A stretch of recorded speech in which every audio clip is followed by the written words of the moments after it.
everything I wrote down came true.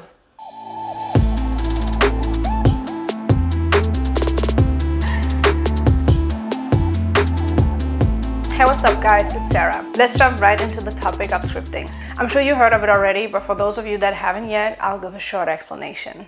Scripting is the practice or exercise of writing down future scenarios according to what you want to happen.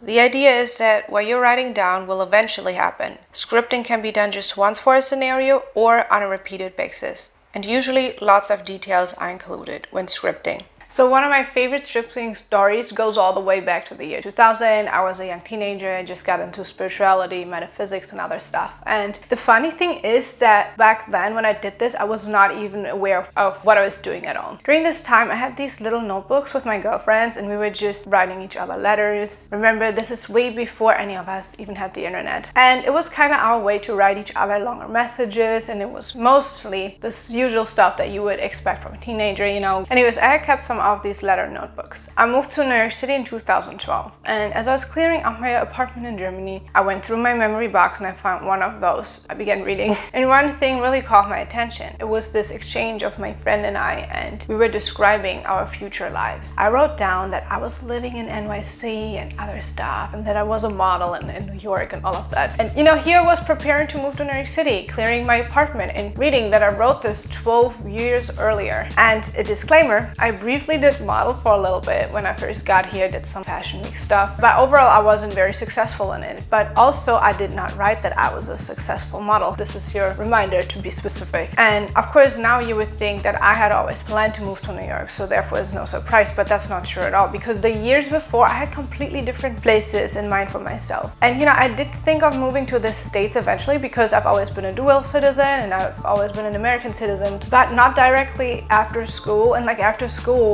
I had other places in mind. And actually, I had planned to get my master's in Scotland.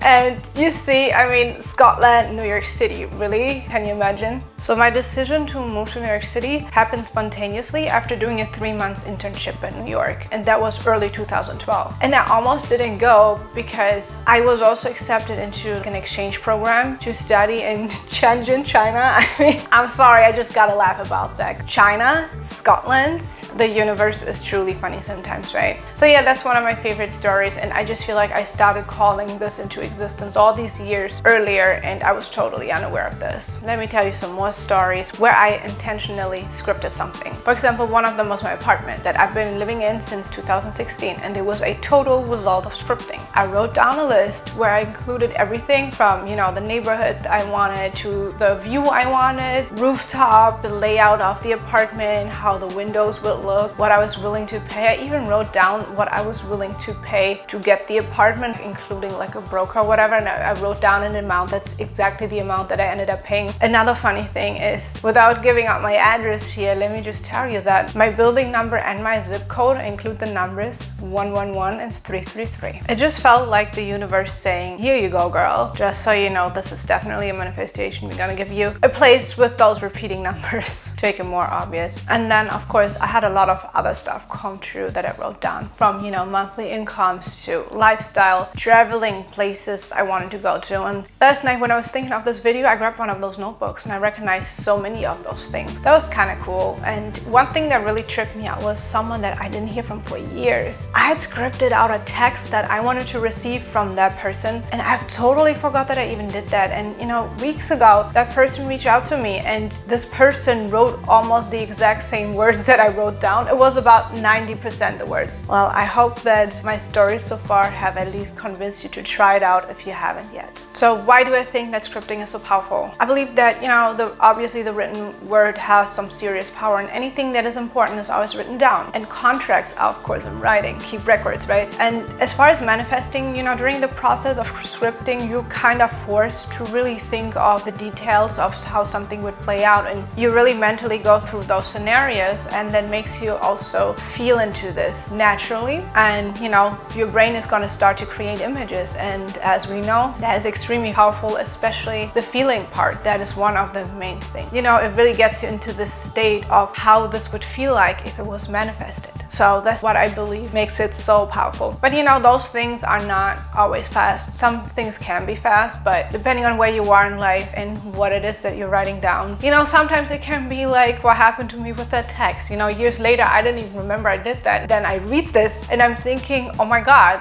And I really also think that when you're writing something down, it tells the universe that you're serious. Now, let's talk about how to script. The best timing to do this is to do this before going to bed, at best in a relaxed state. And it's of course good if you have like a special notebook for it, or for manifesting stuff in general. Always write present tense or as if it had already happened. You can do that too. Or you can kind of do a mix of two, you know, I'm doing this and this and this and this just happened, kind of. Only ever use positives. Don't write the word don't. No negatives at all. Do not mention anything that you don't want to happen. And avoid expressions such as I want, or avoid wording it in a way as it's still in the future, because that way it will always stay in the future. You have to always write as if you already had it, or if you are actively experiencing it right now. You should add details to make it feel more realistic, and please include how you feel. Very important. Honestly, when I thought about doing this topic, I didn't really look up what other people say about this, because this is just what I've been always doing and it works for me. Anyways, I have a little exercise for you. Maybe tonight when you have some quiet time, grab some paper or an empty notebook if you have one, and then you think about what you want and what you want your future to look like. And then I want you to describe your perfect day. Write it all out, including with how you feel and all the details. And you know, if there's something specific that you're trying to manifest right now, such as, you know, a specific career, job, promotion, a new business, or a new house, a relationship, you know, you can absolutely include that into your perfect day. I think that actually works the best. That's why this is something I recommend you to do. I really don't agree with these people that say, oh, you just have to think about something for 17 seconds, do this just once. I really think the complete opposite. Yes, sometimes when, you know, when your reality is close to the reality that you desire and your belief system pretty much matches up, yes, then things can come to you instantly. But you know, as soon as you have any blockages, or as soon as your belief system isn't matching up, or there's other things that stand in the way of your goal, I mean, it also, as soon as there's other people involved that have free will, and you know, that is not only concerning relationships, but all kinds of situations, even work. If you want a promotion, but there's another person that is actually supposed to get it, it's just gonna take a lot more energy. So that's why I totally disagree with people that say that, but to each their own. Therefore, I believe that, you know, when you're further away from something, it is very helpful if you repeatedly write these scenarios down, because that way you get into the habit of really feeling of what it would feel like to be in this position, to have go through this experience, you know, of your desired future, your goal, whatever. And also, you know, you're gonna create more of those feelings, and you know, emotions are energy in motion, so you're gonna keep putting that out into the universe. What I have found, you know, when I'm trying to manifest something that reality seems really far from where I am right now, it may almost seem foreign the first time that you know, really script this out and go into detail and visualize what this would look like, feel what it would feel like. It's really foreign, and in those cases, repeat this, write these things down all the time. And I think that by doing this, your belief system can also adjust sometimes. I mean, limiting beliefs are such a huge topic, but still, this can be a way of convincing yourself, you know, once you feel that blockage of why does this feel weird, why am I kind of not believing what I'm writing here, that you use some self-reflection and you go through your block and you have the self-awareness of why does this seem weird, or why do I actually not believe what I'm writing here. It can be a great trigger for those improvements as well. So yeah, repetition is key. Use it when you're further away from your desire or goal. Guys, I would love to hear your scripting stories. Please comment them under the video, and if you use my little exercise, then I want to hear your results. But as with everything, you know, be patient. These things are not necessarily instant. If you're putting this lack and the impatience out there, it really spoils everything. It's best to forget about it if you can, or maybe not forget about it. That may not be possible, but forget that you're actively trying to manifest it and just see it as yeah, it's done. Those are my tips. I hope this was helpful to you. And again, I want to hear your stories and your comments, and I see you in the next video. Bye guys.